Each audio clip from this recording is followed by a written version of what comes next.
Hello.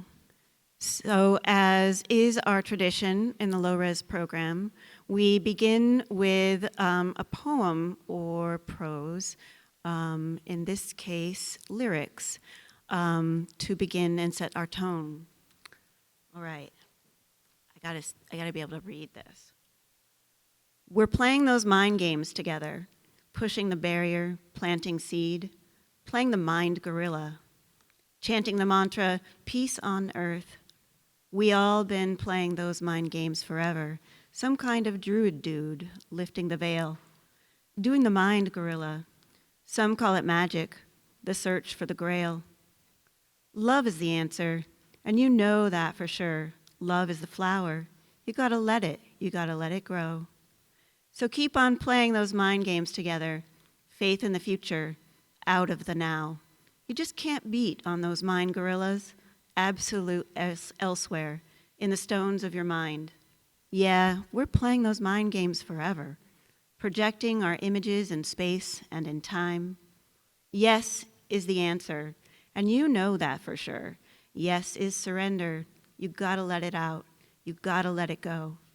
So keep on playing those mind games together, doing the ritual dance in the sun, millions of mind gorillas, putting their soul power to the karmic wheel.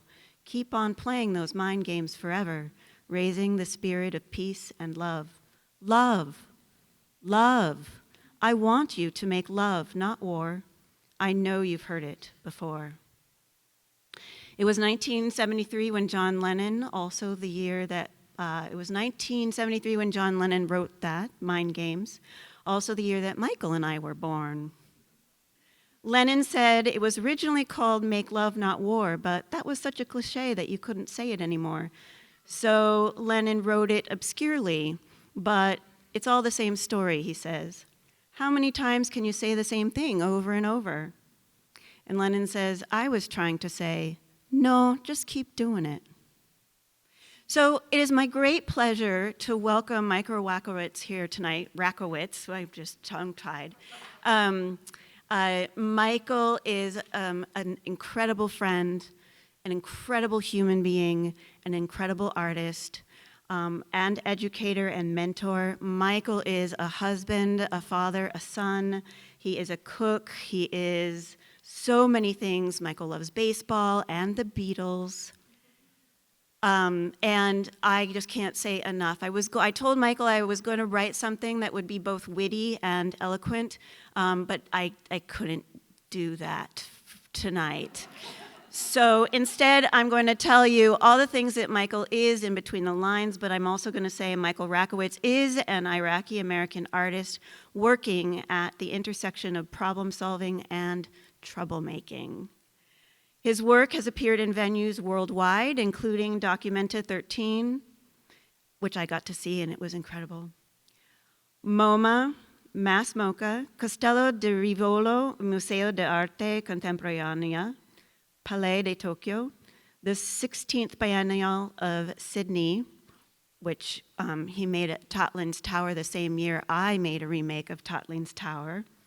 The 10th and 14th Istanbul Biennials, Sharjah Biennial 8, Tirana Biennale, National Design Triennial at the Cooper-Hewitt, Transmediale 05, Front Triennial in Cleveland, and current LA Public Art Triennial. Michael Rakowitz lives and works here in Chicago, where occasionally I get to have dinner with him and hang out, and you all might too. I want to please welcome Michael Rakowitz, please.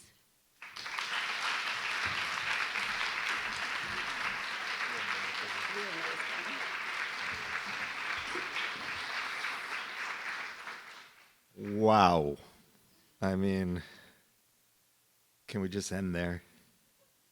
Kelly, thank you so much. I've been honored to call Kelly a really dear friend and colleague and someone who, as an artist and as a mentor, I'm always hearing her voice in my mind as I'm coming up with ideas, and I've learned so much from you, and you really kind of brought me back to second grade with the reading of lyrics, because that was the year for me when John Lennon was murdered and my mother was crying in front of the television.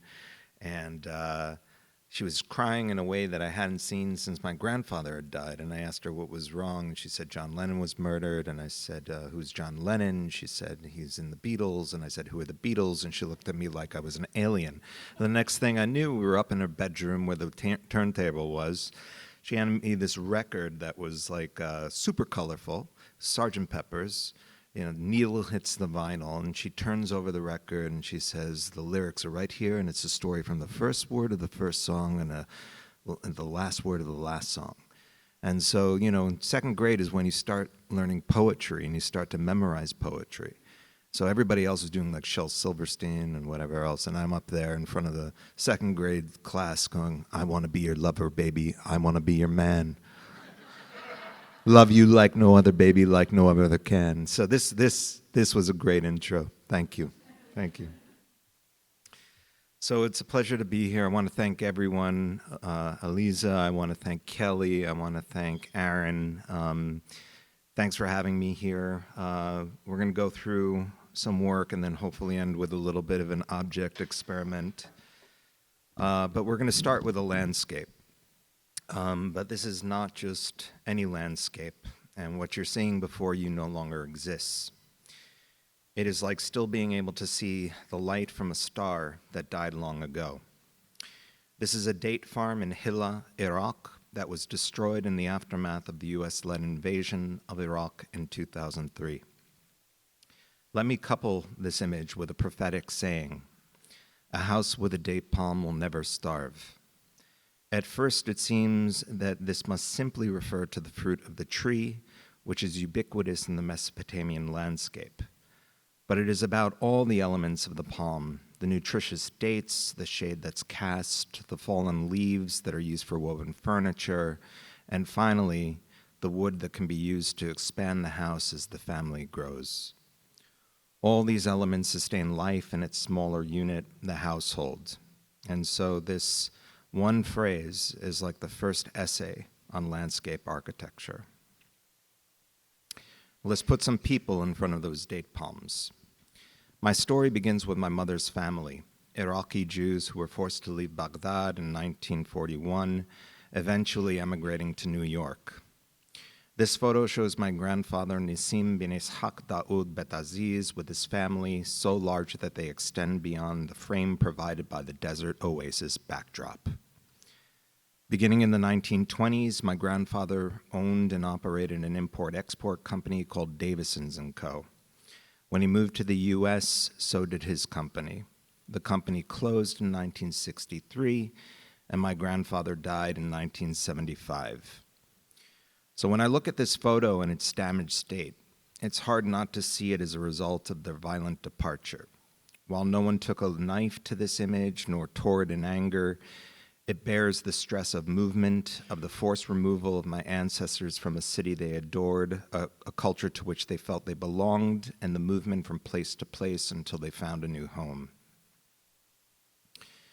In the summer of 2014, I was fishing for invasive carp with Iraqis and US veterans who served in the war to make a Babylonian recipe that is more than 3,000 years old called masgouf, when I received an email about an essay that was written by Boris Groys.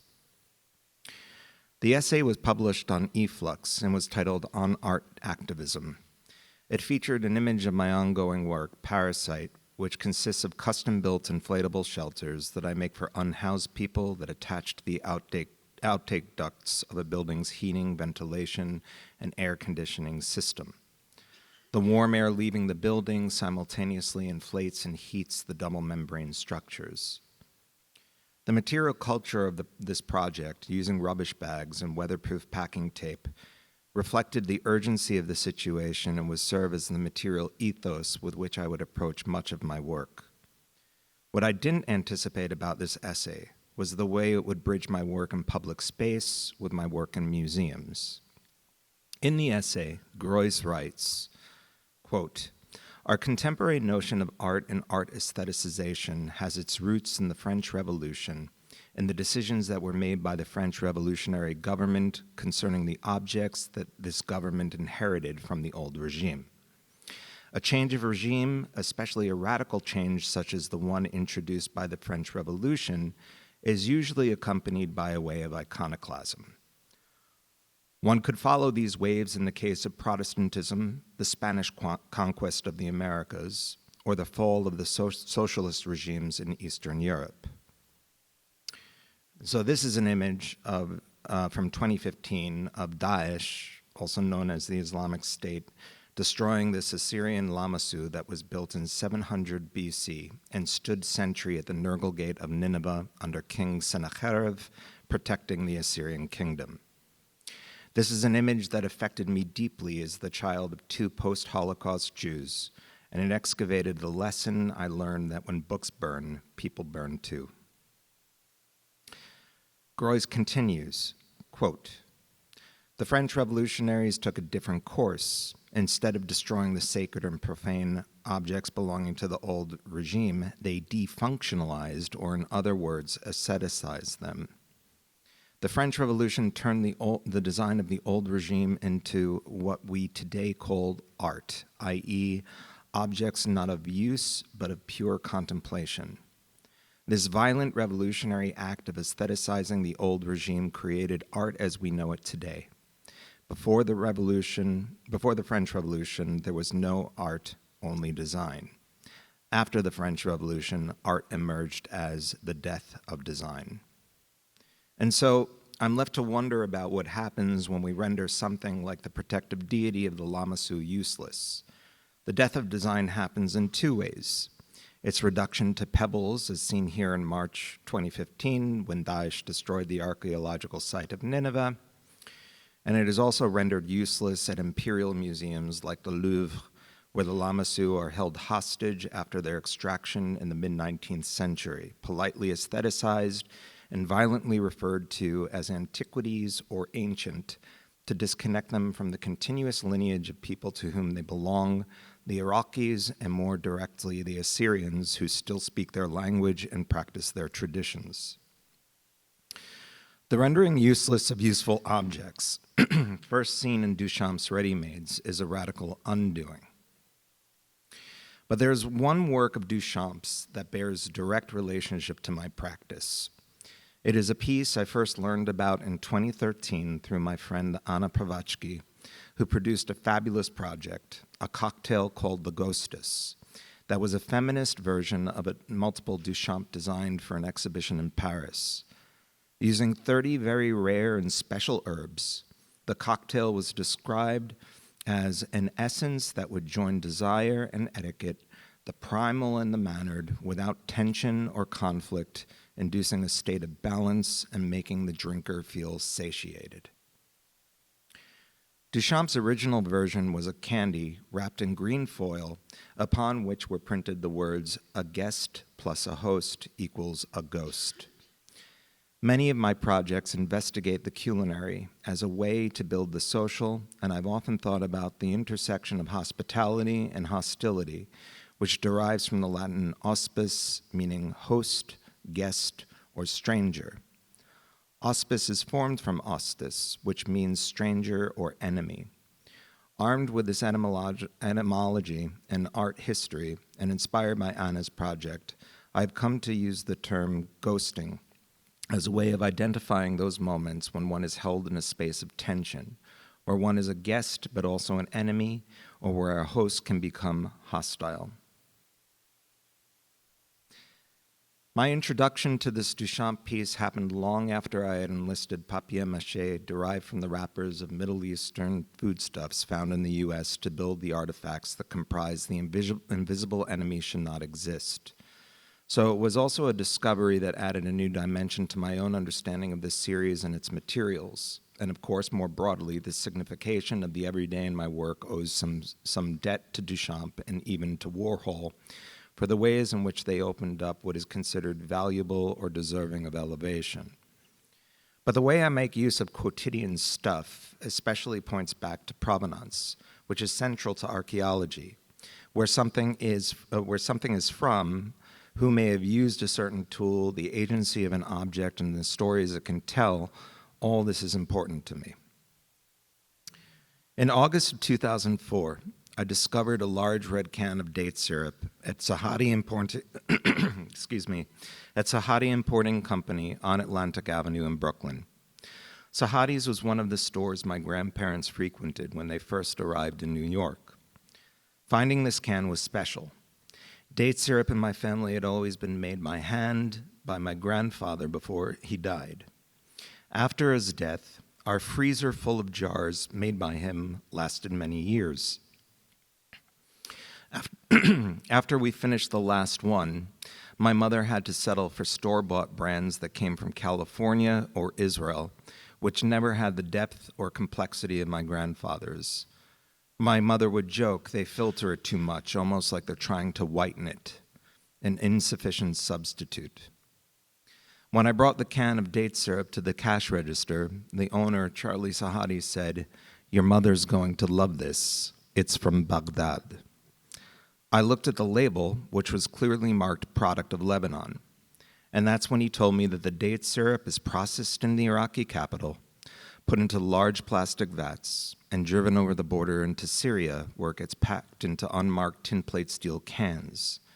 It then crosses the border into Lebanon, gets a label, and is exported to the rest of the world. From 1990 until May 2003, this was one method that Iraqi companies used to circumvent UN sanctions. When I asked why it was still being practiced in August of 2004, more than 1 year after sanctions had been dropped, Charlie replied that prohibitive customs and security charges were to blame. Importing products directly from Iraq was just too much of a risk. It would be bad business. The date syrup led me to dates, which were legendary in Iraq, renowned as the best in the world, with a yield of over 600 different varieties. In the 1970s, Iraq was the world's chief exporter of dates, and dates accounted for their second largest economy after oil. At its peak in the mid-70s, the Iraqi date industry listed over 30 million date palms in the country. By the end of the Iran-Iraq War, in 1988, this number had been halved to about 16 million. At the end of the 2003 invasion, only 3 million remained. The discovery of that date syrup led me to my project Return, where I reopened my Iraqi Jewish grandfather's import-export company as a storefront on Atlantic Avenue in Brooklyn, one of the centers of New York's Arab community.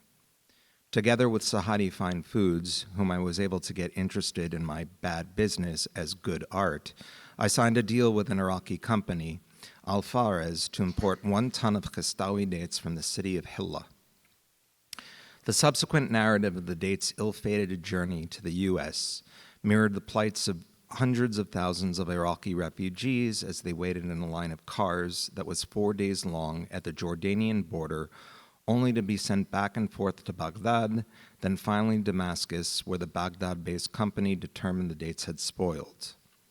While 10 new boxes of dates were airlifted out of Baghdad and into New York City in December of 2006, the overall transaction served as a surrogate for a larger tragedy. The dates ended up being released after 3 weeks of quarantine, during which time the small parcel underwent inspections by Homeland Security, the U.S. Customs and Border Patrol, the U.S. FDA, and the USDA. And here it is, a fruit that asked questions and scandalized government bureaucracies from Baghdad to Damascus to Brooklyn. With a store open for 3 months without the main product, it left a lot of downtime. It was during these quiet moments that my attention was drawn to these labels and packaging of date syrup and date cookies that were product of Iraq but could not say that they were, like they were victims of xenophobia, a veiled provenance. When you sit with an object long enough, it starts to tell you about itself and what it wants to be. The empty store made me think of other empty spaces, like this emptied-out museum. These are photos of the National Museum of Iraq after it was looted during the US-led invasion in April 2003.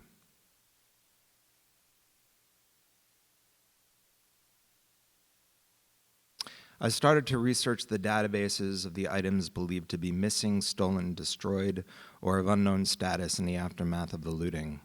I began to imagine these objects coming back as a ghost. But like any ghost, these objects would have to look different in order to properly haunt. Suddenly, I thought of the provenance of the artifact which gave the looted item its value, and the veiled provenance of the packaging of the Iraqi date products. And so began The Invisible Enemy Should Not Exist, an ongoing series of sculptures that attempts to articulate life-size the 7,000 plus looted archaeological artifacts from the National Museum and at other sites, or destroyed in the aftermath of the war. Along with a team of assistants, I build these objects from Middle Eastern food packaging and Arab-American newspapers that are found in Chicago and other U.S. cities. Out of refuse and urgent vulnerable materials, these objects could be not rebuilt, but reappeared. And what's interesting here is that we're looking at a votive statue with his hands clasped in prayer. Votive statues can constitute a large part of what went missing during the looting. Some archaeologists believe that when people went to the temple, they would leave this offering so that when they left, it was still there to represent you and pray in your place. And so I think of these objects as surrogates, as ghosts who represent the lost Iraqis. The word surrogate brings to mind the notion of the substitute, as I mentioned earlier with the date syrup. Substitute is derived from the Latin substituere, which comes from statuere, whose noun derivative is statua or statue, which seems central to my work as a sculptor for the past 2 decades, making sculptures that are substitutions for other sculptures that have been disappeared or destroyed. I've also been making Iraqi food in the diaspora, using ingredients that are often different from the ones traditionally available in Mesopotamia. Substitutions for those things not readily available to me or my family. The idea was not to make replicas, but to think about these things that have disappeared and come back as a spectral presence or mutant. The size is the same, but its material culture is different. The looting of the museum was the first moment of pathos during the war. It didn't matter whether you were for or against the war. There was consensus that this was a catastrophe and that this was a loss for the whole of humanity. For me, this was a very angry project, and that the collective outrage about lost artifacts didn't translate into an outrage about lost lives.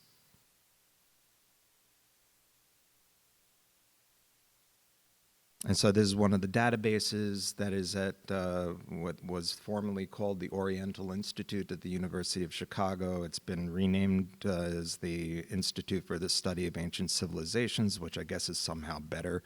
But you click on the number of one of the Iraq Museum artifacts. They had the oldest relationship with the Iraq Museum of any institution. And so an image of the work comes up along with the Iraq Museum number, the size, and the material, and then pictures from all different sides. So it makes a sculptor's job relatively easy.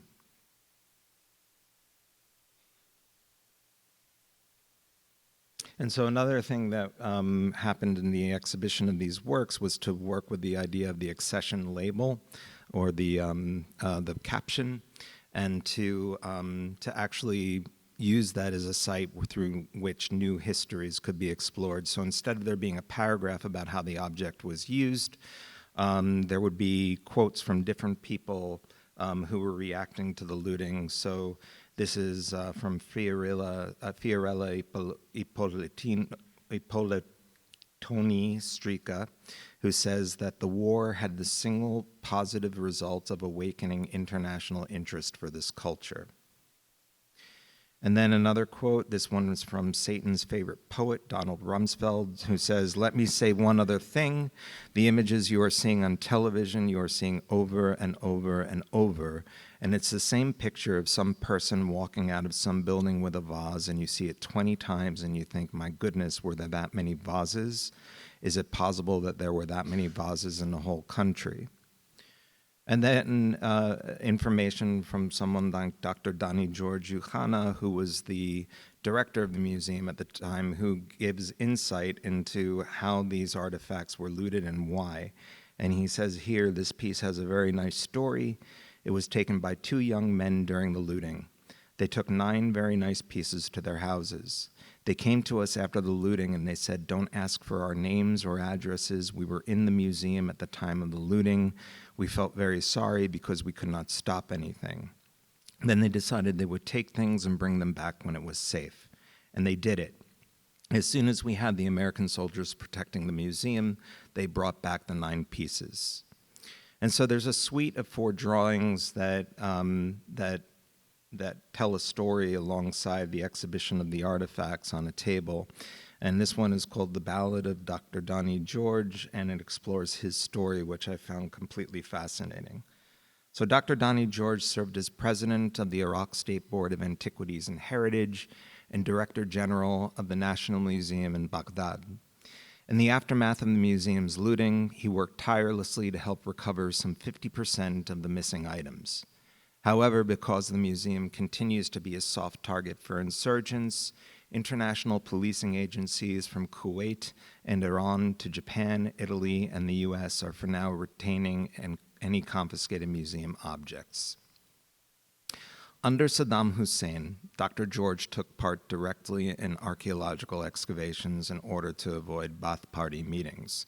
So Dr. George was actually an Assyrian Christian, and in order for him to hold the position that he held in Iraq, he had to be a member of the party. But he didn't believe in any of it, and so he would come up with these excuses of doing something that no museum director does, which is to participate directly in the excavations so that he could be away from Baghdad during meetings, and he could send a telegraph to Ba'ath Party headquarters and say, sorry, I can't be there. We found something amazing in Iskandaria. I can't wait to show it to you. So this was a kind of circumvention of power that I really, really loved. Dr. George also sidelined as a drummer in a band called 99%, short for 99% of Excellence, that specialized in covers of Deep Purple and Pink Floyd songs. And so this is where I really fell in love with the man. And so another element that sort of rounds out the project is a song that plays on a loop, and it's a cover of Smoke on the Water by Deep Purple that I commissioned an Arabic fusion band in Brooklyn called Ayub to play, and so I'll play some of that for you along with photographs of some of the artifacts to give you an idea of what it was like.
So you got the idea.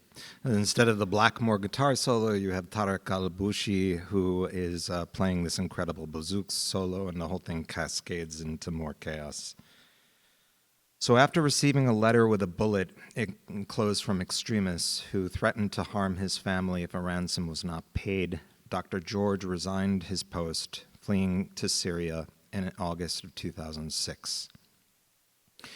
In December 2006, Dr. George arrived with his family in the United States, having accepted a position as a visiting professor in the Department of Anthropology at the State University of New York, Stony Brook. Ahlan wa sahlan, Dr. George. I had the pleasure of meeting Dr. George for the first time in New York City, shortly after he and his family arrived. It was a beautiful occasion, a brunch at a mutual friend's apartment to welcome him. Archaeologists and scholars all surprised Dr. George with a book.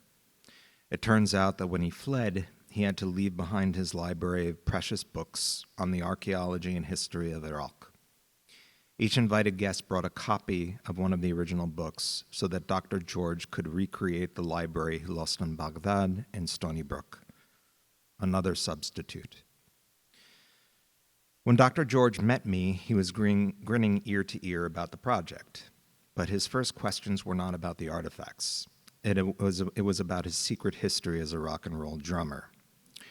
The Art newspaper, a publication that covered the looting of the museum and Dr. George's subsequent efforts to recover the missing artifacts, ran a headline along with my drawing of him playing the drums. Now, there's no YouTube videos of 99%. There's no MP3s and there's no JPEGs. And so he asked me, how did you get a picture of me playing the drums? And I told him, well, I took this photograph of you that looking kind of bored in a meeting, and then a picture of this guy. And then through the magic of Photoshop, I created this base image and I traced it. And he said, that's archaeology too. And so while I was in Chicago, Dr. George, when I went back to Chicago, Dr. George went to the exhibition for the first time, and my galleries started to send me pictures day in and day out. Dr. George was going back and forth to the exhibition, and he rearranged all the artifacts, said I did it wrong. And then he would stay for hours, they said, and he would give people tours of the artifacts the same way that he gave tours in the museum in Baghdad. So Donnie told me that he saw a double preservation happening in the work, a preservation of the work, but also a preservation of the culture of the Iraqi people, whether Assyrian, Chaldean, Babylonian, Jewish, or Kurdish. If you wanted to continue to cook your food, these were the wrappers that contained these ingredients in Arabic and English packaging made for the diaspora. It is the very material that people who come from Mesopotamia use to reconnect themselves to the place they lost objects that are portals to lost places. Donnie told me that even if these works were not the exact color that they may have been in antiquity, the size was right, and he felt like he was surrounded once again by these old friends he had to leave behind when he and his family fled Iraq. He told me, this is as close as I'm ever getting to these things again. And it becomes doubly sad to realize that Donnie was right. In 2011, he passed away, unable to return. And so ever since, I've dedicated this project to his memory.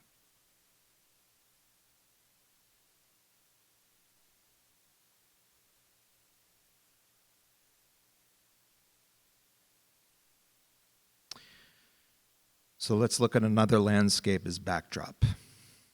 This one is in London. Another museum is in the background, one that hasn't been emptied out. It's the National Gallery of Art.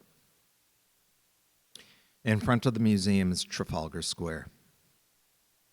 Trafalgar Square is a celebration of British imperialism and militarism.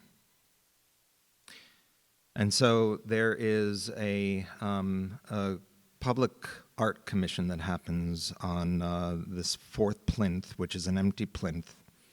And it was designed by Sir Charles Barry, You can be knighted for designing really boring things in the UK, apparently. And it was built in 1941. It was intended to hold an equestrian statue of William IV, but remained empty due to insufficient funds. Since the late 1990s, it has served as a platform for temporary public art commissions. In late 2015, when I was nominated to submit a proposal for the fourth plinth, I was working with my studio assistants to research how we might reappear the Lamassu that stood sentry at the Nergal Gate of Nineveh from 700 BC onward, but was destroyed by ISIS in early 2015. We found out the colossal sculpture was 14 feet in length. When I received the blueprints from the Fourth Plinth Commission Committee, I found out that it too measured 14 feet. So I thought, what else would I do? So these Lamassu are held in the British Museum and were excavated by the British archaeologist Austen Henry Layard in 1849. Thus, my proposal was basically an archaeological magic trick. We have the base for a sculpture that disappears into the ether in 1841, another one that reappears on the plains of Nineveh in 1849, then disappears again in 2015, only to reappear again in 2018.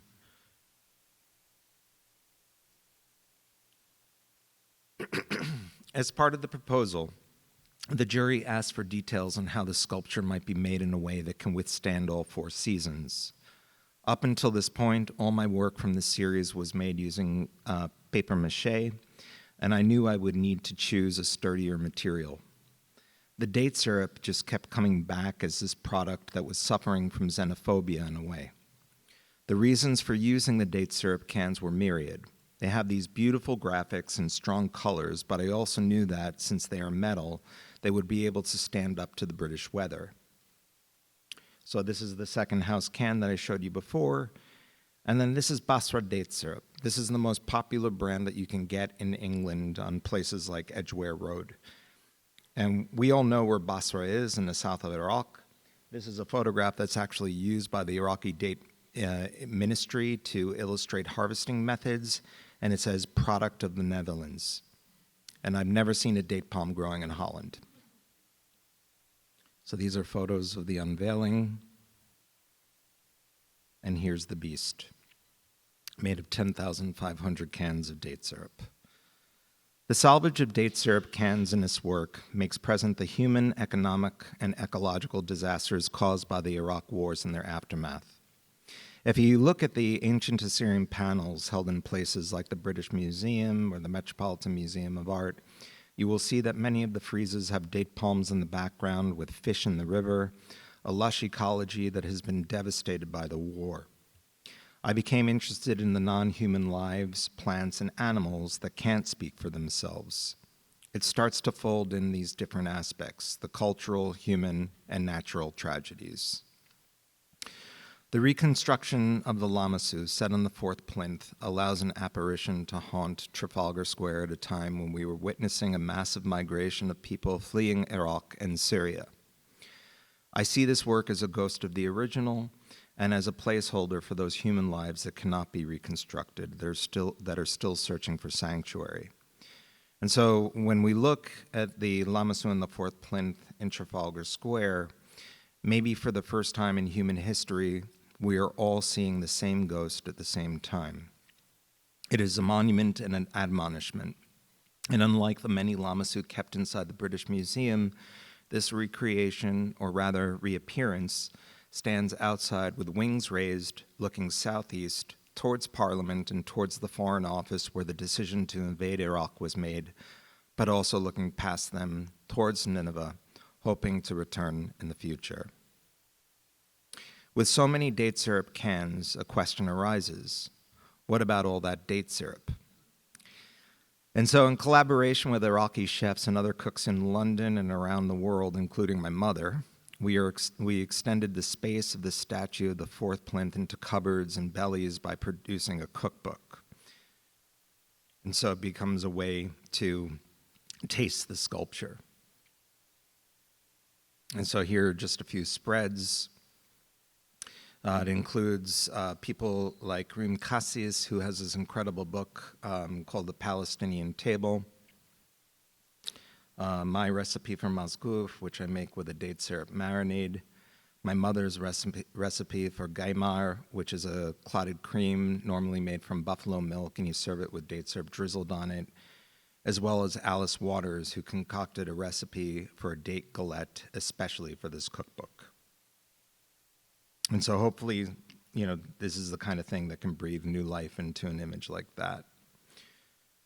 And so thinking about the artifacts, while working on this project, I was told by Dr. Donnie George, the former director of the museum, that there was a dearth of photos of the objects in the museum, and something useful I could do was to try and find the timetables from the 1940s through the 1970s for Iraqi Airways. The airlines often advertised Iraq's rich heritage to attract tourists. I was warned these wouldn't be easy to find. I had to compete on eBay with a robust and ravenous subculture of people who collect airline ephemera. This was interesting, as eBay was one of the first places these looted artifacts first showed up, alongside the auction houses like Sotheby's and Christie's.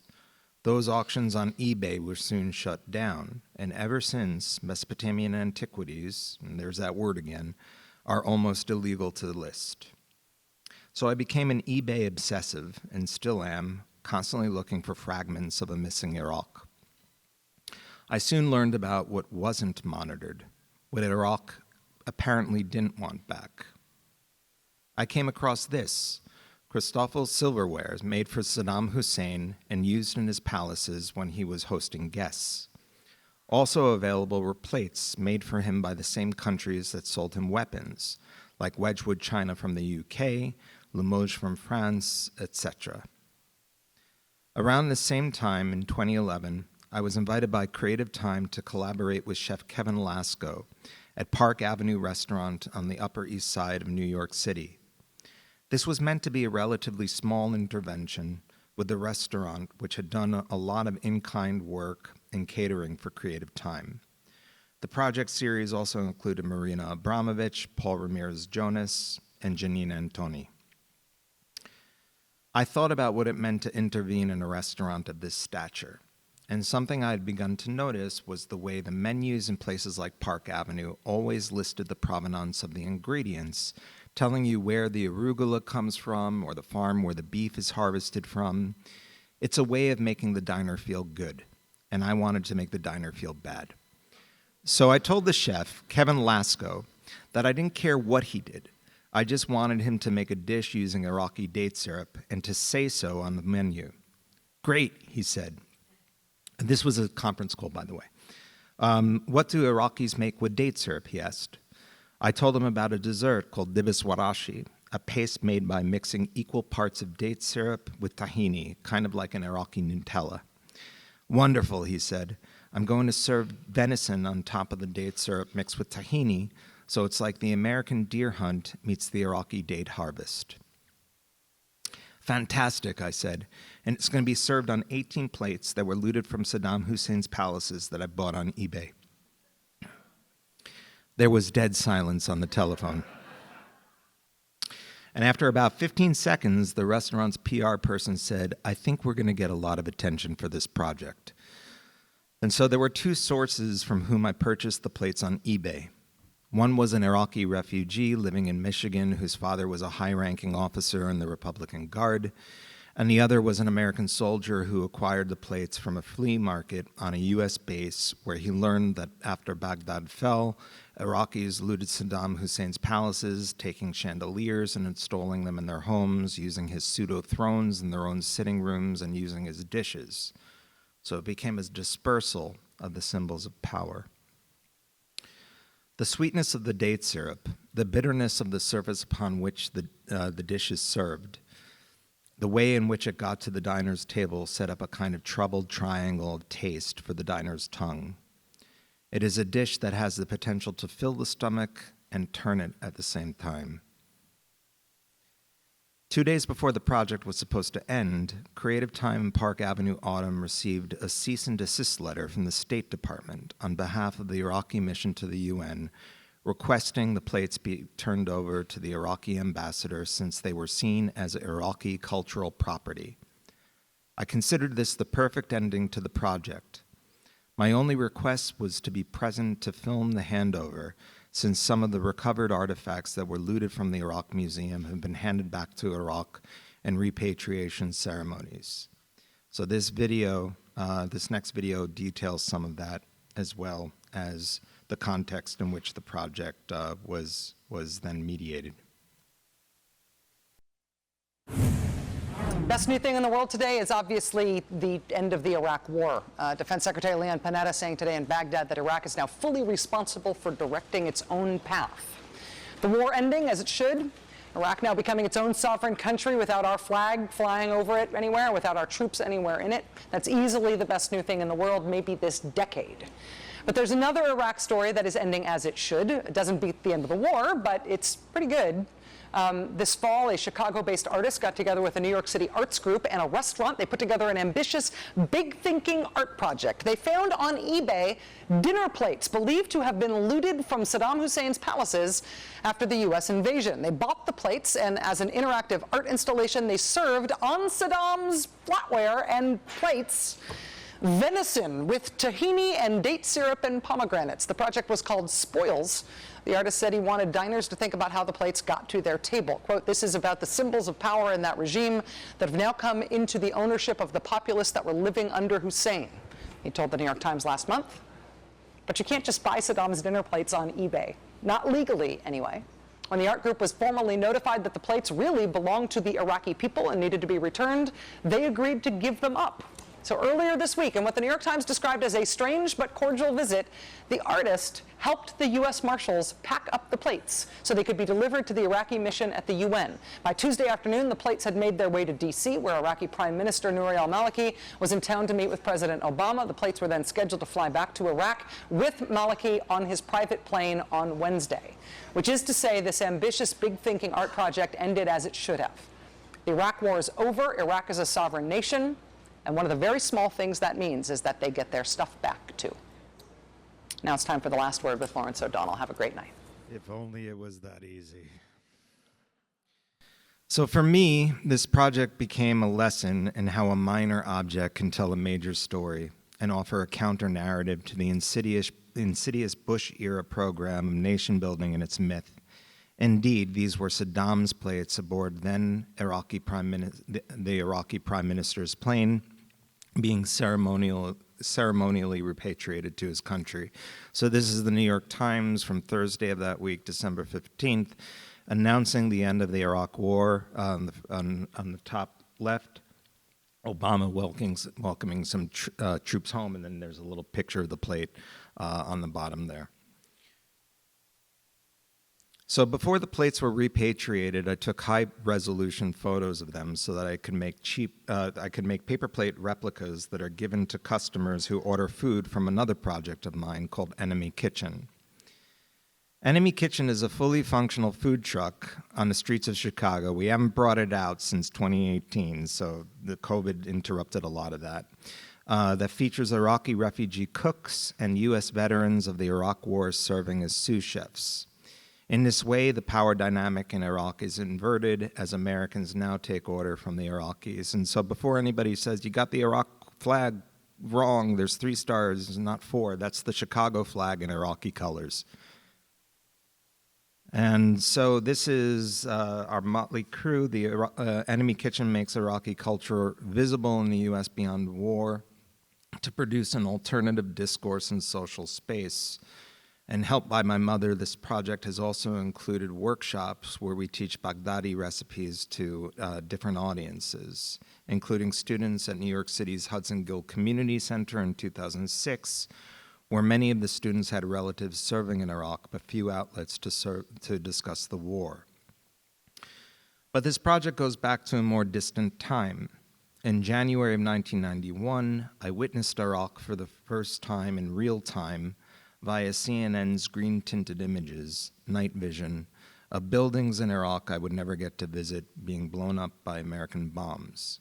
And suddenly there at the dinner table, watching all this unfold, I realized that the place my Iraqi Jewish grandparents fled to was destroying the place they fled from. I felt bifurcated and fragmented. My mother saw how this was affecting me and got my brothers and my attention, distracting us from the TV. "Do you know that there are no Iraqi restaurants in New York?" she asked. It was like a riddle from the Sphinx.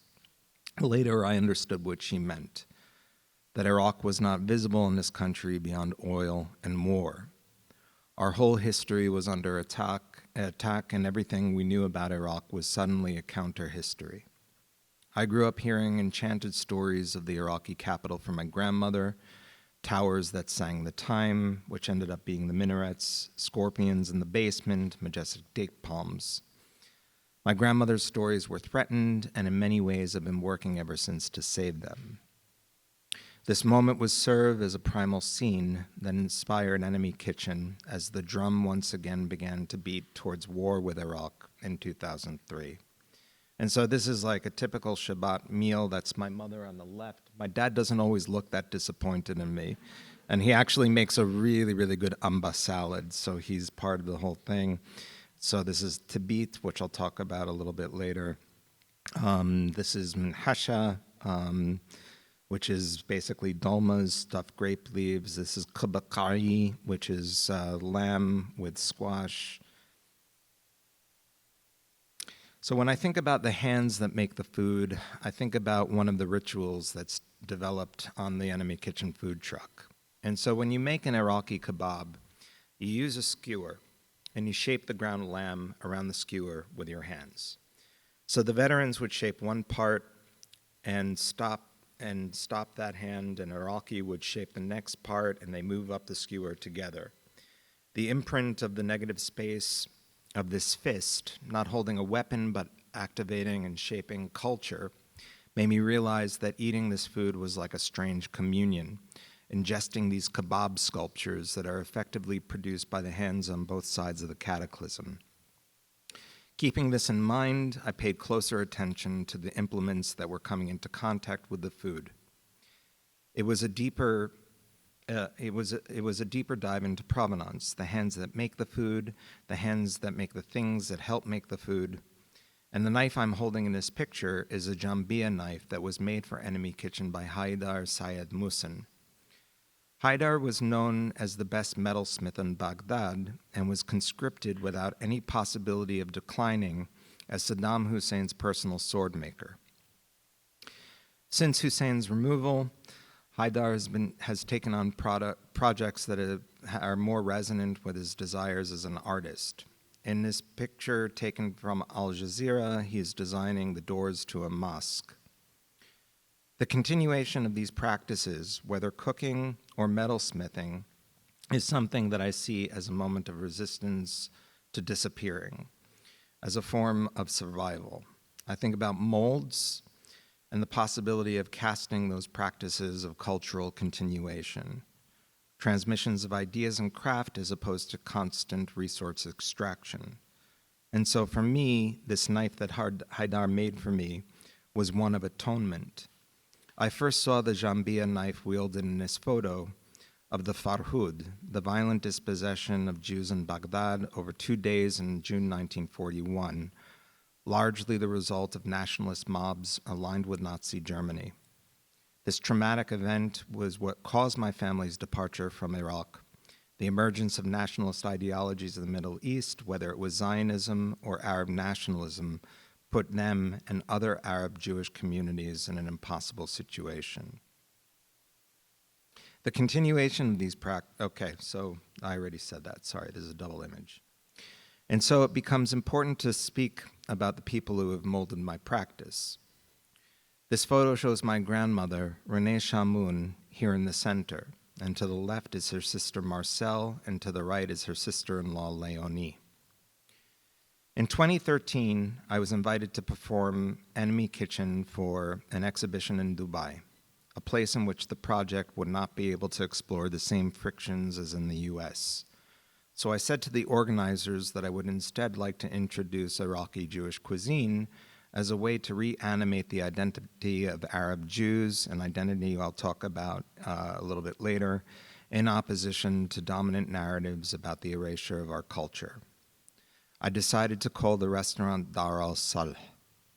The name, which means domain of conciliation, applies to a territory where an agreement between Muslims and non-Muslims has been made, providing freedom of religion, autonomy, and protection. It is this agreement that once applied to Jews in Iraq and elsewhere in the Middle East.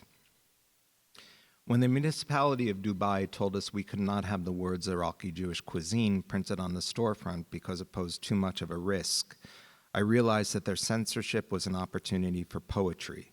So I changed the description to cuisine of an absent tribe. The storefront also proclaimed, "You are eating a dying language from the plate of a ghost."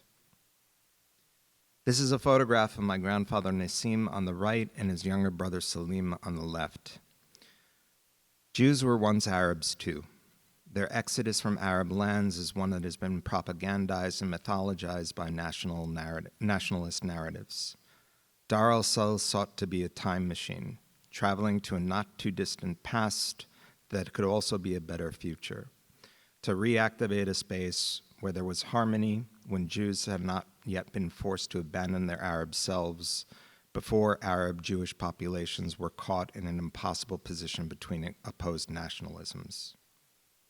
The notion of conciliation was the central philosophy of Dar al-Salh, meant to be reflected in the food and the conversations spoken around it.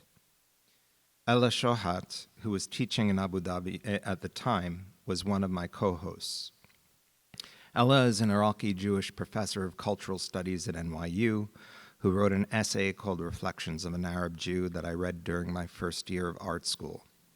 It helped me understand who I was beyond the oxymoron that I always seemed to embody to other Americans.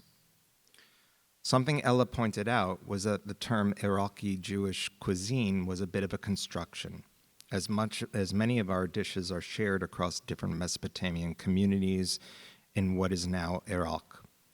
However, a dish like tabit, which I'm seen preparing here in London at the Mosaic Rooms, is characteristic of the food Iraqi Jews made on the Sabbath. It consists of removing the skin from a chicken in one fell swoop, stuffing the chicken with rice, baharats, tomatoes, giblets, and lamb, sewing it up so it looks like a weird puppet, and searing it in a deep pot. Then the rest of the chicken is added with rice, more baharat, crushed tomatoes, and whole eggs in their shell are put at the very top of the pot.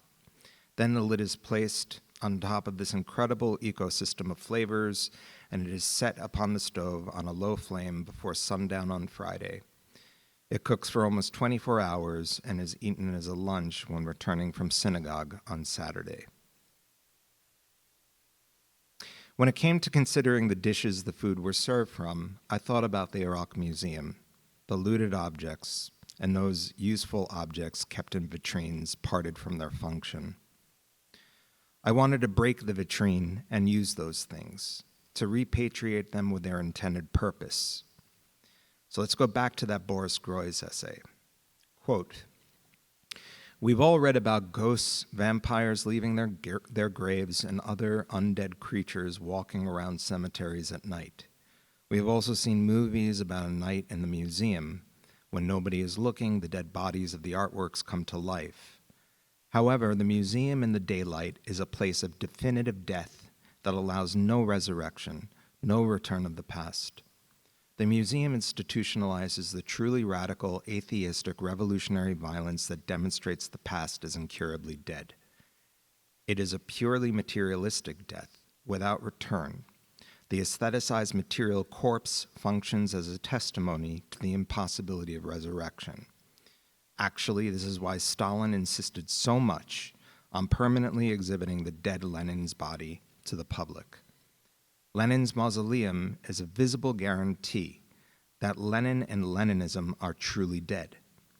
That is also why the current leaders of Russia do not hurry to bury Lenin, contrary to the appeals made by many Russians to do so.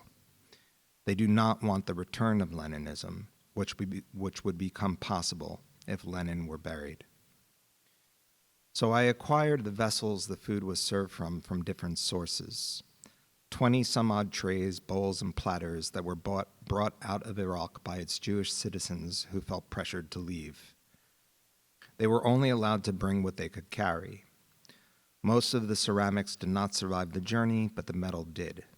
This is a ceremonial tray that was used during celebrations at the Great Synagogue of Baghdad that I acquired through an antiquarian in Ramat Gan, where many Iraqis were resettled by the State of Israel and who, in some cases, pawned their valuables to survive in a climate that was foreign to them.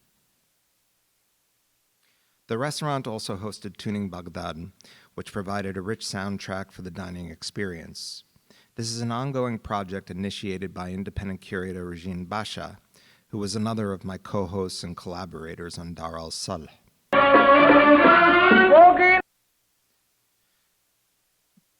Tuning Baghdad brings together a growing archive of rare video footage, audio clips, and historical information on Iraqi Jewish musicians and the music scene that was displaced from Baghdad in the late 1940s and early 1950s, including Basha's father, who was an avid oud and violin player. The last generation of Iraqi Jewish musicians who performed in Baghdad are now in their 80s and 90s, and they represent an era when an unusually large number of Iraqi Jews were composing and performing Arabic music. For decades, these musicians were the teachers and beloved performers of Iraq's traditional maqams and modern compositions on the country's national broadcast station. And so here was a beautiful moment when Ella made a traditional Iraqi Jewish welcome to the diners and offered a collective toast. And here's Ella in the kitchen correcting some of my mistakes. And this is the family-style table we all ate at. Palestinians, Arab Jews, Ashkenazi Jews, Syrians, Iraqis. We put only one image up on the restaurant wall, a photograph given to me by my best friend, the artist Emily Jasser, a Palestinian militiaman in 1975 during the Lebanese Civil War, protecting Beirut's Magen Avraham synagogue from attacks. This image allowed me to conjure an earlier event from 1941 that wasn't photographed, of the many Muslims and Christians who protected their Jewish neighbors during the Farhud. That image became a way of making those narratives and those stories present. Further connecting that photograph to our own history as Iraqi Jews is a beautiful comment that was written by a young Palestinian scholar who attended several of our dinners. She wrote, quote, "As a Palestinian in the diaspora, I understand that our struggles are inseparable. In the long term, our liberation will be your liberation. It is our purpose as beings in this world to reclaim the history of Arab Jewry as a monumental chapter in both Arab and world history, in solidarity and conciliation." And so this is our Dar al-Salh family, and so when I look at an image like this, it repairs an image like that.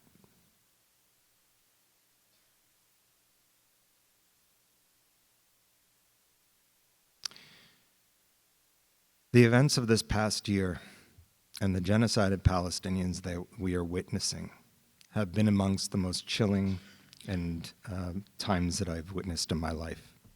And it has forced me to meditate even more on the legacy of the works I presented to you. And so I wanted to end with a bit of an experiment, a performance of objects that I originally made amidst the destroyed date palms that you see here as part of my work, Borrowed Landscape, which was exhibited at the Sharjah Biennial in 2023.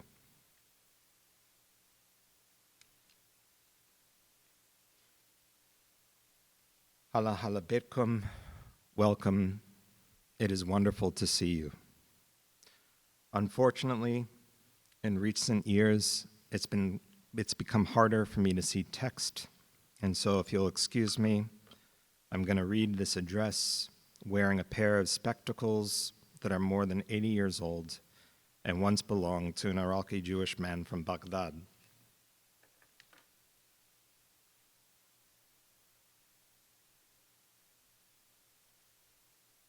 The eyeglass case says Babylon Optical, located in the Iraqi capital. These lenses of the past will help me to see more clearly now.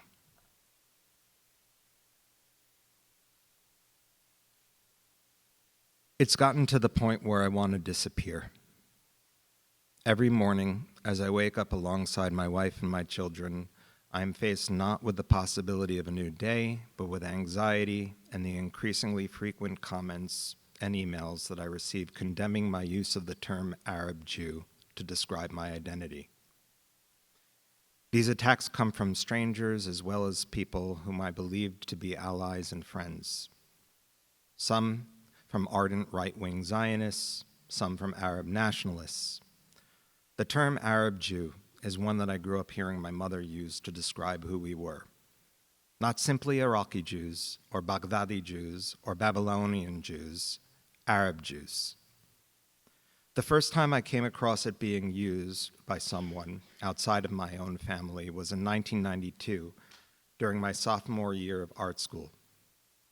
I read the cultural critic Ella Shohat's essay, Reflections of an Arab Jew, and for me, the experience was like that breakthrough moment in psychoanalysis when one hears what is in their own head being spoken back to them. Ella's words rescued me. They verified who I am for me and for others, and they also confused who I am. Ella speaks about Arab Jew as a hyphenated term joining together the word Arab and Jew. And she regards this punctuation mark as a bridge and also as a suture, a remembering, a reattachment of severed parts. Since the Nakba in 1948, the two words have become mobilized as irreconcilable binaries, an oxymoron when put together. But for my grandparents and multitudes of other Mizrahi Jews, this was a normal identity. It feels odd to want to disappear when so much of my work is about reappearing, be it destroyed objects that connect to destroyed life, or customs and traditions that I wield not nostalgically, but as a blueprint for the future. Still, I feel a volatile and unjust pressure to admit I've made a misstep in identifying as an Arab Jew and doing the work I do, as if I should apologize for who I am. I feel like a mess, like a building under constant deconstruction and renovation, with a sign hanging out front that says, "Please pardon our appearance." We might say the same thing about the place we find ourselves in. When I was shown this landscape as a potential site for my work in the Sharjah Biennial, I immediately thought of my ongoing project, Return, through which in 2006, I attempted to import Iraqi dates to the US for the first time in over 40 years. During that project, I learned about the collapse of the Iraqi date industry as a result of the UN sanctions, the US-led invasion of 2003, and more recently, climate change. In the 1970s, when Iraq was the world's chief exporter of dates, there were over 30 million date palms in the country, with over 600 varieties growing. By the end of the Iran-Iraq war, that number had been halved to about 16 million, and like I told you before in this presentation, at the end of the US invasion, there were less than 3 million. The surviving date palms, especially in the south of Iraq, continued to dwindle as much of its black land, so named because of the shade the plentiful palms used to provide, has become uninhabitable due to war, pollution, and climate change. Disease plagues many trees, causing their trunks to go flaccid and their crowns to fall off as if beheaded. The stumps are left to burn under the sun, appearing scorched. My experience visiting the oasis town of Al-Deid in Sharjah was a visceral one, as if I'd been transported to Iraqi terrain that I knew of only through stories and photographs. It made me think of my visit to a shrine called Ensuji, located in the northern end of Kyoto, Japan. Ensuji features a rock and moss contemplation garden, behind which one can see in the distance Mount Hiei and a lush green forest. A caption on the shrine, much like a museum accession label, lists where the stones come from, what type of moss is growing, and itemizes the mountain as part of the garden. This technique of listing pre-existing natural elements in a formal arrangement is called shaké, or borrowed landscape. My work for the Sharjah Biennial is to simply call this place in Al-Deid borrowed landscape, coordinates 30.3193 degrees north by 48.2543 degrees east. The coordinates correspond to Al-Siba, Iraq, where the scene unfortunately also exists. While the causes of decimation differ, the result is the same. The one is a hyphen or bridge to the other, a place to contemplate another place, to grieve, but also to make commitments for replenishment and return. This landscape, shaped not by war, but by lack of water, can be revived and replanted. And I believe that's what will happen after the biennial closes. Indeed, this site has a tradition of diagnosis and healing. Just over there is a building that was once a clinic. Behind it is a pool where fish infected with malaria were examined and treated. When I think of healing, I think of my father, a doctor who has committed his whole life to mending the breached and the broken. Nevertheless, as a child, there was no one I was more scared of than my Dr. Fuad Muallim, an Iraqi Jew whose family had been close to my father's family back in Baghdad and remained so in our new hometown of Great Neck, Long Island. Sometime in the mid-1990s, my father accidentally threw away a box that contained all my maternal grandparents' personal documents and some of their belongings from Iraq. I have since been searching for replacements on eBay to serve as surrogates for what might have been in there. I recently found an ID document bearing the name Muallim, like my childhood doctor. I will pass it around for you to look at more closely. I do not read Arabic, so perhaps some of you can find more interesting clues here.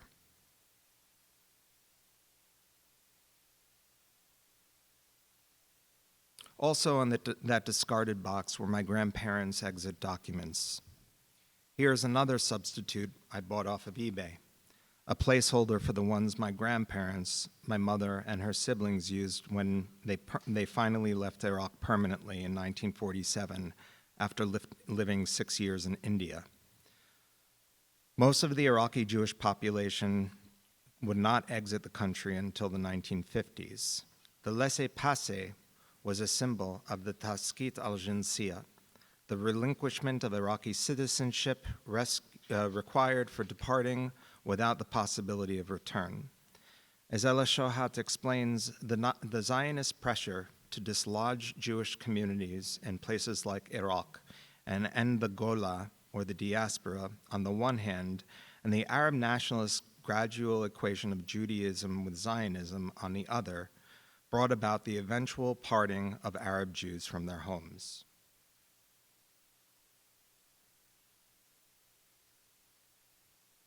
Sometimes on eBay, I also search the name Shamoun, my grandmother's maiden name, hoping to find some fragment of the family.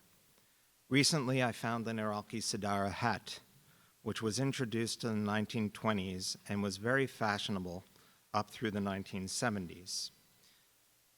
This one was made specially in Milan for someone named Sion-i Shamoun in Baghdad. It doesn't quite fit, but I invite you to model it yourselves and have a look at the Arabic inscription on the leather lining.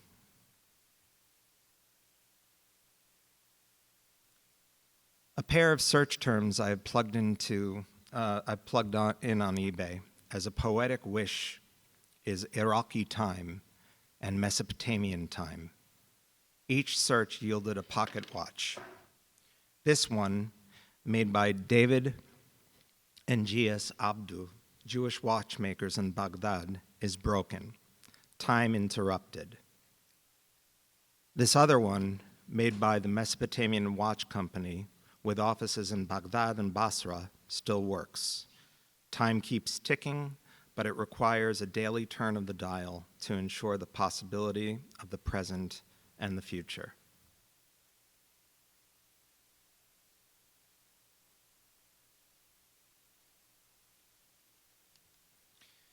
Over the years, I've learned that the question of what to call Iraq is a point of debate, with some saying that Iraq as a place and name is a colonialist construction. Some Iraqis I know still use the phrase Bilad al-Rafidin, the land between two rivers, which I love. This is echoed in the Aramaic words still used by many Assyrians, who call the land Bet Nahrain or Aram Nahrain. So I thought it was very beautiful when I found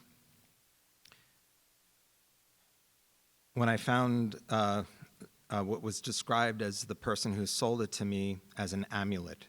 It is a card from the Albert Sassoon Synagogue offering blessings from Aram Nahrain, the land between two rivers.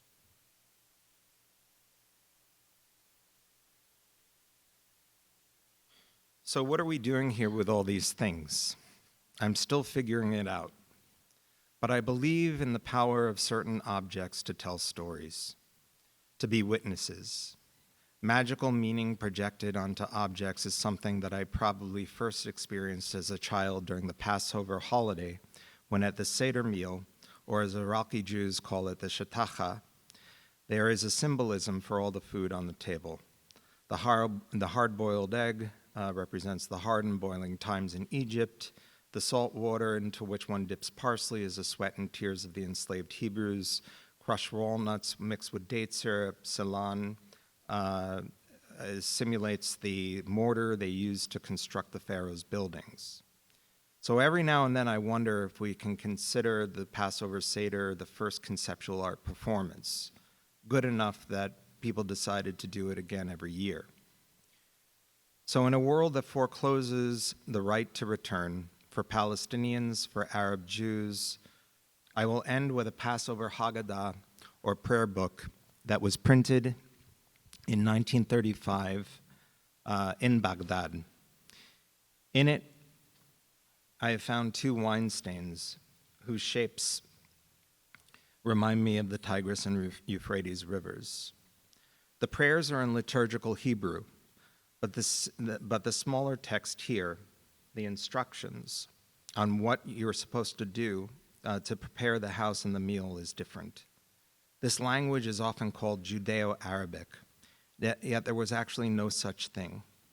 It is Arabic written in Hebrew letters, misidentified by Zionists who sought to find a corollary of Yiddish in the Arab world as a continuation of the project to deny the connection of Arab and Jew, to suggest that for Jewishness to exist, Arabness must disappear. In fact, the Iraqi Jews spoke a dialect that was nearly identical to that spoken in Mosul. During this time, literacy was not something that was evenly distributed in classrooms. And so in many cases, one learned to read in what constituted the center of one's community. For many Jews, this was the synagogue. And so the liturgical alphabet was used to phonetically transliterate Arabic. So this page shows the word Allah in Arabic and Hebrew letters, and you'll be able to see it when I pass it around. At the very end of the prayer book, I also found the northern section of a map of Palestine. All the towns and cities have their names written in Arabic. Where were the other sections, I wondered? Had this map from 1935 suddenly decided to partition itself? I looked again and again to find the missing part, and then on one humid summer day, as I was turning the book's pages, I felt what seemed to be two that were stuck together. Carefully, I pulled them apart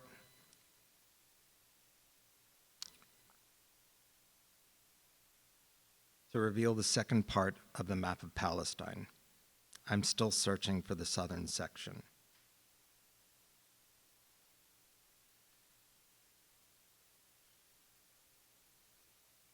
There is thikra in what I'm doing here. an Arabic word describing a profound reminder of lost home, often tied to objects. The concept was explained to me by an Iraqi Jewish man named Shamoun, who told me the story of Kamil Kazanchi, a Chaldean Christian communist who was born in Mosul and deported from Iraq to Turkey in 1955. His exile was far more severe than a mere deportation because it included being stripped of his citizenship. So when Kazanchi was pushed into Turkey, he effectively became a stateless person. As Kazanchi was being pushed out at the Turkish border, he requested a bag of soil. The officer said to him, "What's the big deal? They have dirt in Turkey." And Kazanchi replied, "This is thikra. This is the memory of the dust of the beloved homeland." If one looks at the long, twisting arc of humankind, the violently interrupted histories and denied identities I have been speaking about basically happened in a time equivalent to 10 a.m. this morning. So let's really examine this word nostalgia, even though I have elsewhere rejected it. It is a word derived from the Greek nostos, to return home, and algos, pain. That seems like an accurate description to me. And so let this be a commitment to our collective sumud, our steadfastness to return home and to reappear despite the pain. Thank you.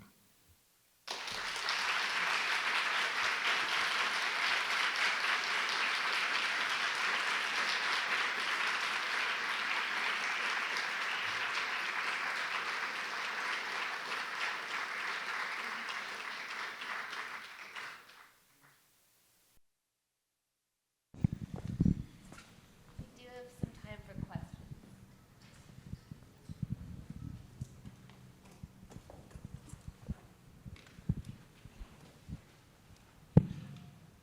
Can I ask a question from you? Here. Hi. I'm coming from Iran. We are neighbors.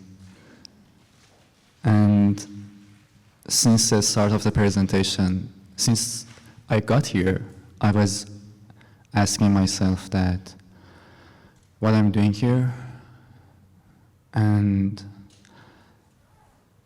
I was thinking that is there anything, because you talked a lot about identity, about culture, home, and I was thinking about identity too, but in a really different way. I thought, when I got here, I thought, what if, is there anything beyond my cultural identity?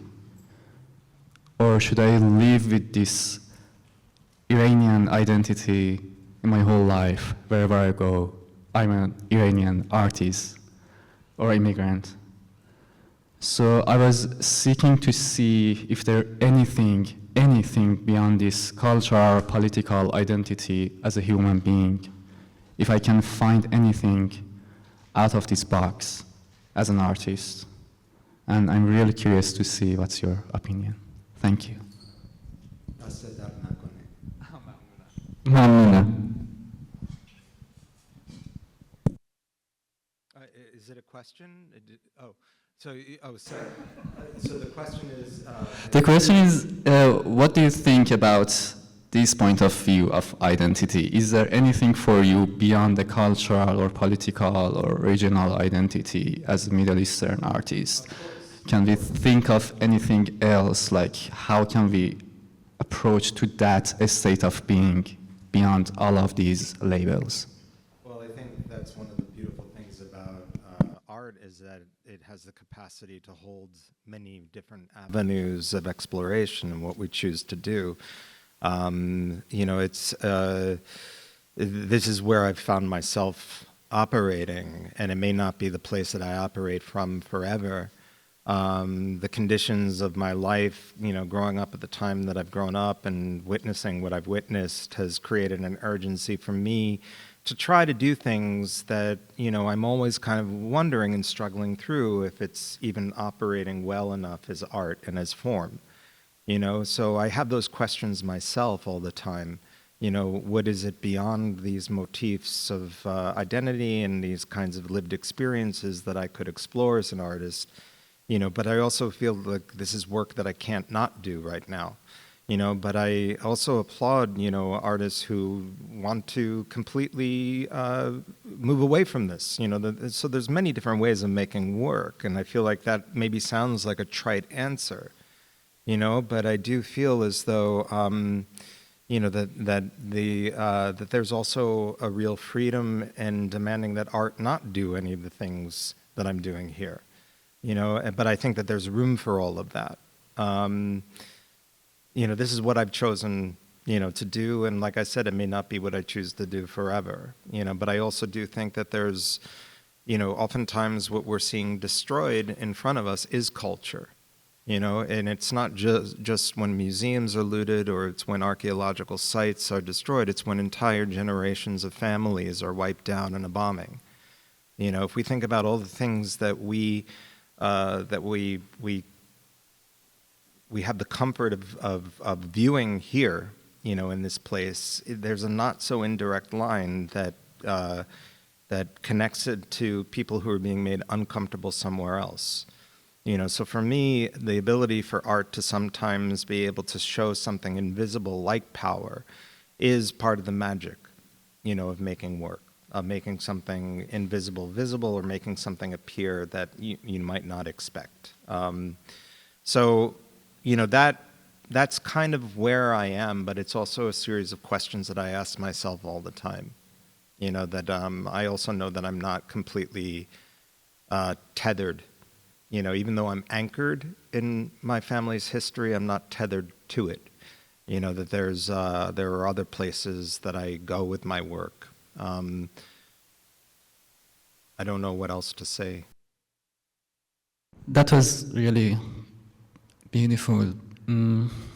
I guess I got my answer, but it's just something with Middle Eastern or being from Middle East, because at some point you want to work with all of these traumas, but you don't want to be trapped in those traumas,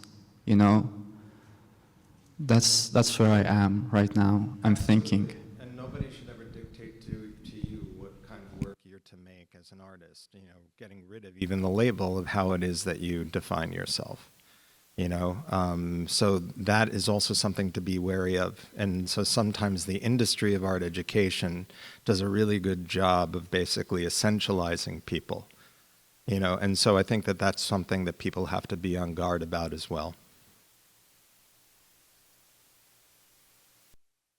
Thank you. Oh, it's on. Thank you for your talk, Michael. I never really talk in these lectures, but just to sort of riff off what you're saying, because I'm in the same place as you are, as an artist based in Egypt, North African. I'm not interested in identity politics, but I think what's happened in Iraq is really devastating to humanity. I don't think people understand, especially in the United States, what humanity lost, and it lost a lot. And in that context, I think it serves a purpose to actually, it's not really a question, I just sort of wanted to thank you for bringing these things up, because I don't think people understand, even in Egypt, that people we only think of Saddam as Iraq and liberation, or some weird sort of narrative out of this. But it is really important to mind these things in ways to preserve that, because, again, humanity lost a lot with the destruction of Iraq. And it's genuinely, my heart weeps for it every time I think of what's happened there, not only in your specific context, but just as a whole. So I appreciate both ends of this, and I'm with you on that, for sure. But I think it's, information without context is useless. And so I think in that specific, with that sort of information, it contextualizes why it's necessary. So I appreciate it. So that's all I wanted to say. Thank you for the comment.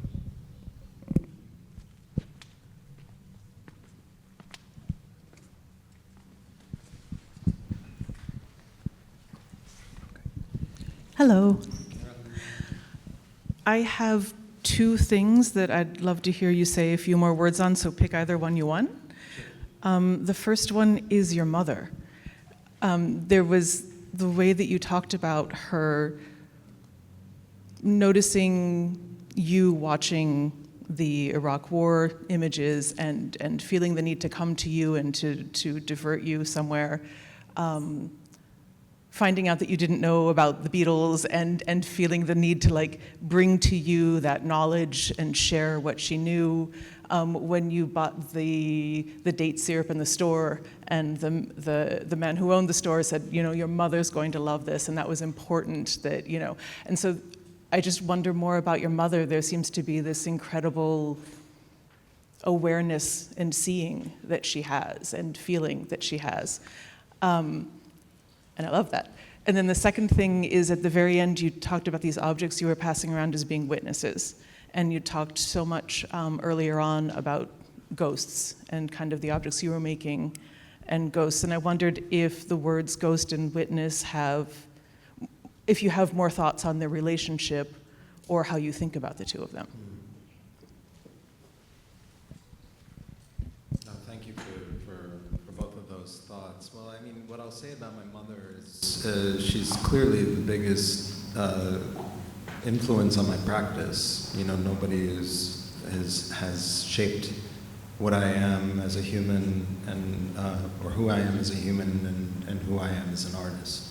And my mother, I think, was always there as my guide, you know, as well. Like she was always very, very excited to talk about culture in the way that culture is actually something that's not hermetically sealed and, you know, a record cover or whatever else, that it's something that's shared with the world, you know, that an audience sings along with the lyrics. You know, like one of the quotes that I think for me that resonates with me really deeply in terms of what I would like to do as an artist is like Pete Seeger said, I'd rather put a song on someone's lips than in someone's ears, you know? And I think my mother was really good at more or less showing that like things that people made in the symbolic realm actually created conditions where they weren't just symbolic. You know, that people actually do believe these things, you know, that there's actually kind of, you know, something really important about the folklore of that work, you know, that it gets people through a day, you know, that they don't feel like they're alone, that the B-side of a record that nobody else listens to might seem like it's speaking directly to you, but you also know that you're not the only person in the world that has that relationship. And my mother created like intimate moments for the three of us. I had two younger brothers, where it was like she was absolutely unafraid, you know, to be completely vulnerable with us and to talk to us about like how it is that like she can't, you know, disaggregate Simon Garfunkel's Sounds of Silence from Bobby Kennedy's assassination, you know?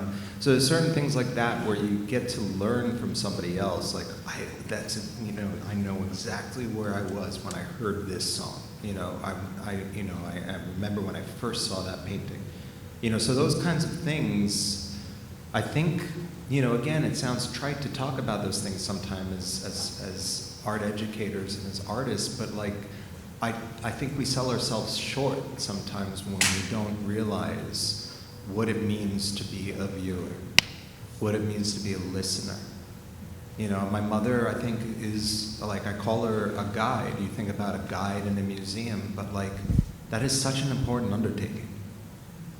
You know, I think about it also as a teacher, you know, when you're teaching freshmen, you know, at least, I mean, I think people come in now with a lot more information, but like, you know, I went to art school in 1991, and so there wasn't an internet, you know, and everybody's libraries in terms of their art history collections, it was pretty much subjective to where you lived, you know, so I didn't get a lot beyond like some of the kind of like the superstars of modernism, and then, you know, I went in as a stone carver.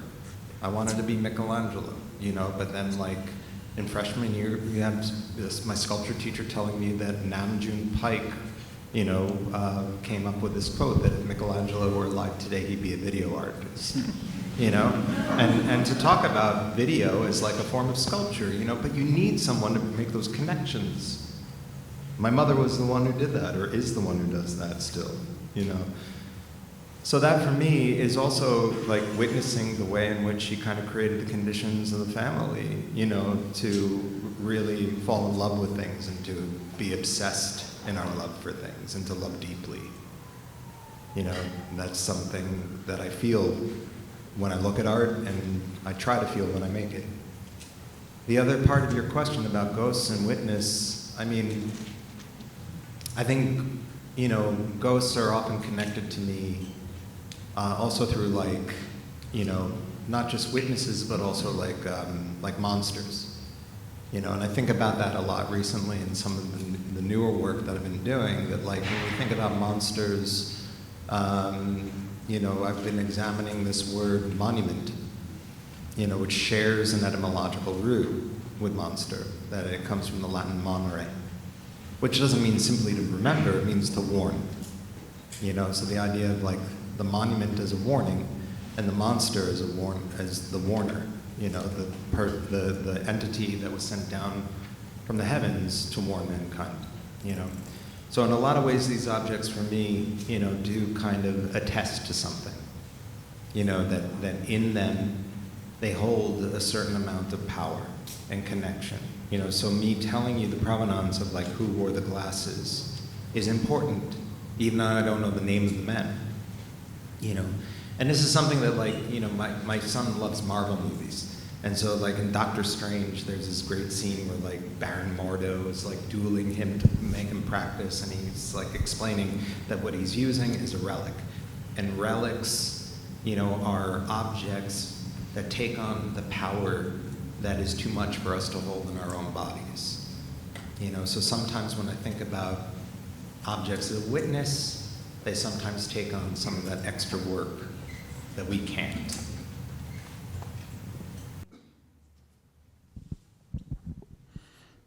Hello, Michael. Wow, it's loud. Thank you so much for this incredible talk with so much personal family history. And please keep passing around these heirlooms that you shared with us, because don't lose them, but I want to see them up close. And really the only thing that could have made the talk better is if it was catered by your incredible Iraqi-American food or by the enemy kitchen. Please give us a little bit of a sneak peek. What are you working on next? Your practice is so eclectic. You have importing and exporting and sustainable housing and building sculptures out of 50,000 cans. You do not make paintings systematically like Warhol or Ankara. What is next for you, and are you thinking of doing anything with these conventions that are happening in the Midwest this summer? Yeah, oh my God. Well, I mean, what am I working on now? I'm working on a project. Actually, two of my assistants were here earlier who left, but I'm researching a project now about the oil crisis of '73, back to 1973. You know, and looking at the way in which the oil embargo was something that that happened as a kind of a tactic, a retribution, a reprisal by the oil-producing companies in the Middle East against Israel and against the countries who supported Israel during the Yom Kippur War. And one of the things that actually is a legacy of that crisis is the way in which vinyl records were pressed during that time, because it's a petroleum-based oil that's used to make vinyl records, and so you can actually hear the resonance of the battlefield, you know, in those pressings, because they were all incredibly shitty. They had to use recycled old records, you know, to make a lot of the albums that came out '73 and after. And to the point where you can sometimes hear the record that's been recycled in the middle of, like, you know, trying to hear the Who's Quadrophenia or something.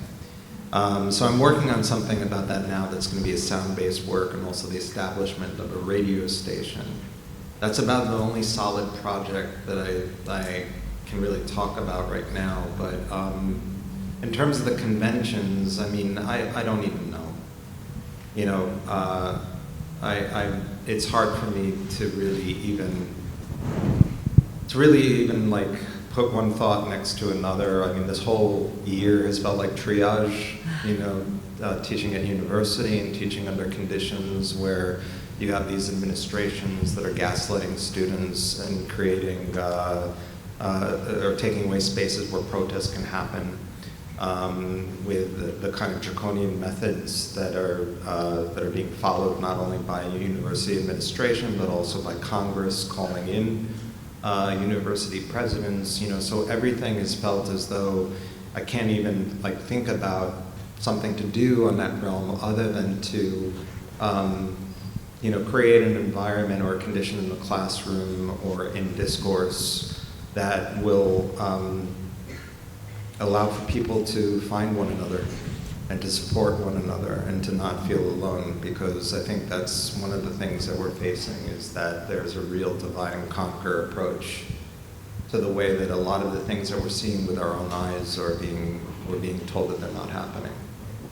You know, and so I think that it's hard for me to really give a shit about where this country is going when I see what it does everywhere else in the world.